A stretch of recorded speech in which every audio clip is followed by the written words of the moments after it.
Assalamualaikum warahmatullahi wabarakatuh. Perkenalkan, saya Nurul Alfiah dari Prodi S1 Kebidanan. Video ini dibuat untuk memenuhi tugas praktikum mata kuliah anatomi fisiologi. Pada kesempatan ini, kita akan belajar bersama mengenai traktus digestivus atau sistem pencernaan. Kita akan membahas terkait organ-organ sistem pencernaan, kemudian struktur beserta fungsinya. Nah, sebelum masuk ke organ-organnya, kita harus tahu dulu nih, apa tuh sistem pencernaan. Jadi sistem pencernaan adalah sistem yang mempelajari mengenai proses masuknya pencernaan makanan, mulai dari kafum oris sampai hasil sisa makanan dikeluarkan oleh anus. Kita akan bahas masing-masing organnya beserta struktur dan fungsinya. Berikut kita akan mempelajari mengenai organ-organ sistem pencernaan. Kita akan mulai dari awal. Nih, di sini organ pencernaan akan masuk pertama ke mulut. Kemudian di mulut itu ada lidah dan ada kelenjar saliva. Kelenjar saliva terdiri dari 3 kelenjar. Ada kelenjar parotid, kelenjar sublingual, dan kelenjar submandibular. Setelah itu ada faring, kemudian ada esofagus. Di bawahnya esofagus ada lambung atau biasa yang kita sebut dengan gaster. Kemudian setelah ke gaster akan menuju ke small intestine atau ke usus halus. Nah, usus halus ini terdiri dari 3 juga. Ada duodenum, jejunum, dan ileum. Setelah ke usus halus, makanan akan melanjutkan perjalanan ke usus besar atau kolon. Nah, di kolon ini juga ada 3 nih, tersusun dari 3 kolon.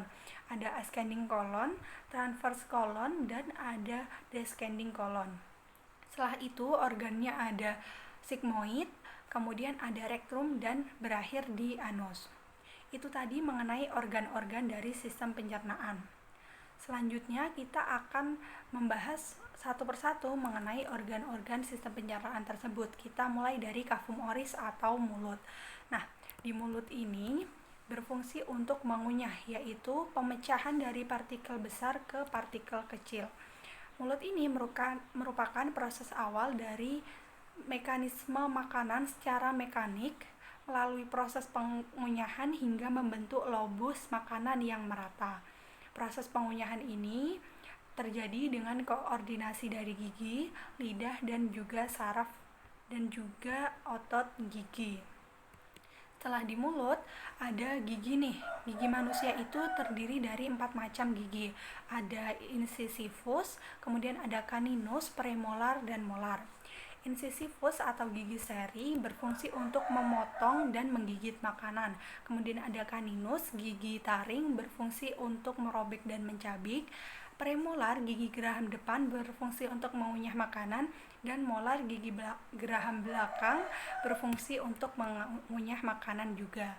Nah, setelah itu kita tahu ada 4 macam gigi. Selanjutnya kita akan bahas mengenai struktur gigi tersebut.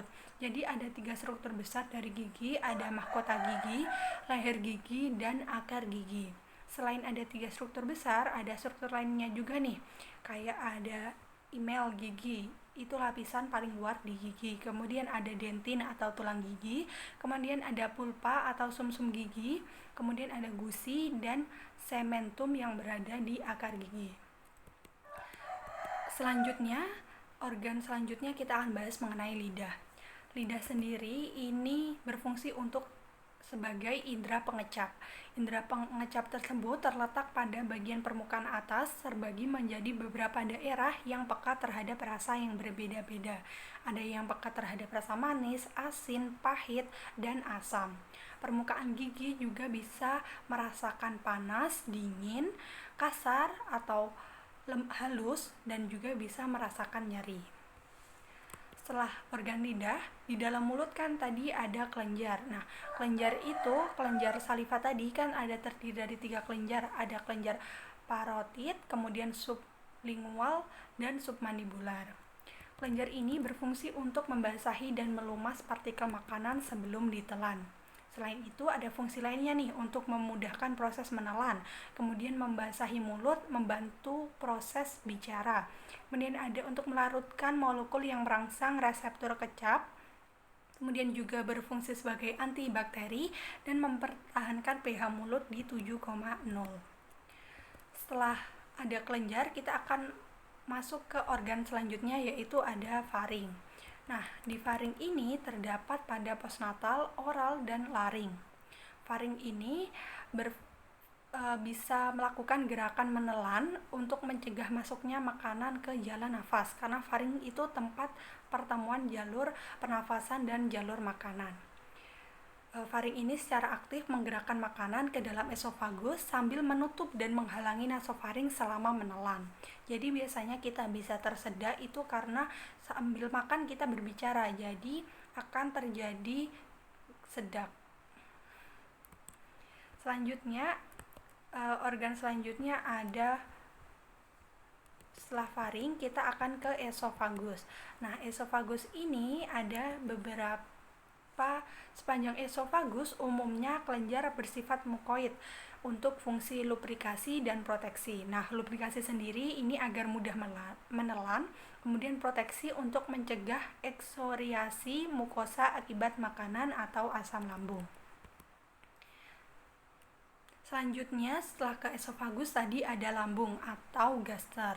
Nah, gaster ini terdiri dari beberapa bagian. Ada fundus, kan dari esofagus nih, kemudian ke fundus, ada oral stomach, origin of gastric slow wave, kemudian ada distal stomach. Setelah itu makanan akan ke antrum, pylorus, dan lanjut ke usus halus di duodenum. Nah, lambung atau gaster sendiri ini ada dua fungsi, ada fungsi motorik dan fungsi sekresi. Fungsi motorik ada dua, sebagai reservoir makanan dan pencampur. Jadi ketika dia menerima makanan, makanan bisa berada di lambung dalam waktu 2-6 jam. Kemudian sebagai pencampur, bisa memecahkan makanan menjadi partikel kecil bercampur dengan asam lambung. Selanjutnya fungsi sekresi. Jadi di lambung ini kelenjar pilorik pada antrum menghasilkan gastrin, mukus, dan sedikit pepsinogen. Setelah organ lambung, kita akan ke organ selanjutnya, yaitu usus halus atau small intestine. Nah, seperti tadi, usus halus itu kan dibagi menjadi 3, ada duodenum, jejunum, dan ileum. Nah, usus halus ini ada beberapa fungsi nih. Yang pertama, untuk menyelesaikan pencernaan makanan, kemudian mengabsorpsi produk pencernaan, dan mensekresi hormon yang membantu mengontrol sekresi empedu, pankreas, dan sekresi usus. Itu tadi mengenai usus halus. Kemudian kita akan ke peritoneum. Nah, peritoneum ini adalah selaput yang menutupi sebagian dari organ abdomen dan pelvis. Jadi ada beberapa fungsi juga nih dari selaput ini. Untuk membentuk pembatas sehingga tidak terjadi gesekan antar organ, kemudian untuk menjaga kedudukan dan mempertahankan hubungan organ terhadap dinding posterior abdomen. Jadi peritoneum ini sangat kuat, jadi bisa menjaga agar sesama organ tidak saling bergesekan.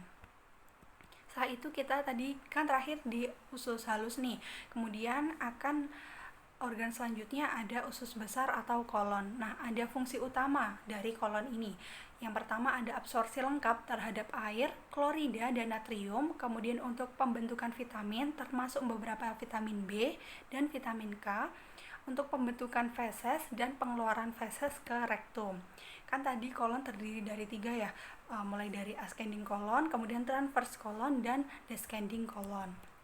Setelah di kolon, kita akan melanjutkan organ terakhir, yaitu anus. Anus ini merupakan saluran pencernaan terakhir. Anus berfungsi sebagai tempat keluarnya feses. Jadi kita sudah membahas mengenai proses pencernaan makanan dimulai dari cavum oris atau mulut sampai tahap sisa makanan yang dikeluarkan melalui anus. Itu tadi penjelasan dari saya. Jika ada salah kata maupun salah informasi, mohon maaf. Cukup sekian dari saya. Terima kasih.